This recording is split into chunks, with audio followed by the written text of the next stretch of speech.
Les amis, bonjour et bienvenue dans cette toute nouvelle vidéo. Aujourd'hui, on est ici sur le stand Honda pour découvrir la toute nouvelle Honda Type R de 11e génération équipée d'un 4 cylindres de 300. Non, c'est pas ça la nouveauté. Mais si. C'est ça, c'est la Jazz et la Jazz Cross. Oh non.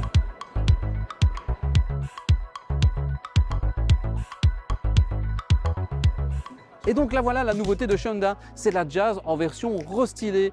Alors vous pouvez remarquer que point de vue carrosserie, elle abandonne enfin sa calandre qui est pleine pour garder finalement une calandre ouverte un peu plus traditionnelle.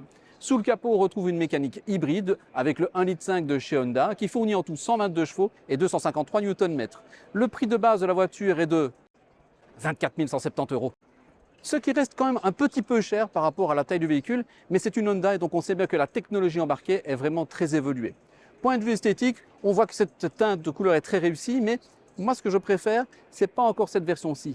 C'est une version qui vient de sortir expressément de ce modèle-là, c'est la Crossstar. C'est une version SUV qui ne coûte que 1 540 € de plus que cette variante-là.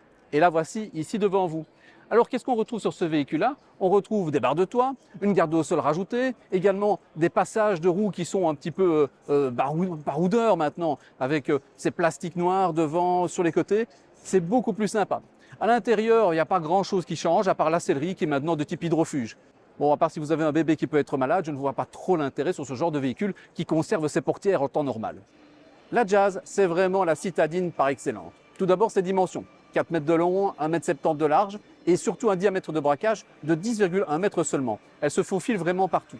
Mais c'est aussi un monospace et à ce moment-là, les familles peuvent s'en satisfaire avec un grand coffre, déjà 300 litres pour une voiture de cette taille-là et surtout une banquette arrière qui révèle pas mal de choses intelligentes. Venez voir. La modularité de la banquette est vraiment géniale. Tout d'abord, quand on rabat la banquette, regardez bien, elle s'enfonce dans le plancher, ce qui permet vraiment de libérer un volume de plancher qui est presque plat. Mais ce n'est pas tout.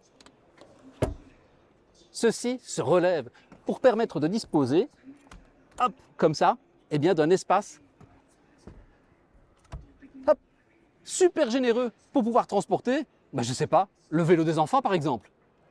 La Honda Jazz, c'est vraiment l'archétype de la voiture super intelligente, avec plein d'astuces. Et vous connaissez mon affection pour ce genre de voiture à la fois simple, brillante techniquement et bourrée d'astuces. C'est vraiment un véhicule que j'affectionne tout particulièrement et il me tarde de pouvoir bientôt l'essayer sur la route. Enfin ça, on croise les doigts. Voilà, cette vidéo est à présent terminée. J'espère qu'elle vous a plu. Vous connaissez le principe, le petit pouce bleu, l'abonnement. L'abonnement est important parce que pour l'instant, comme c'est le salon, on sort des vidéos un petit peu tous les jours. Donc n'hésitez pas à vous abonner et à activer la cloche de notification. Allez, à bientôt!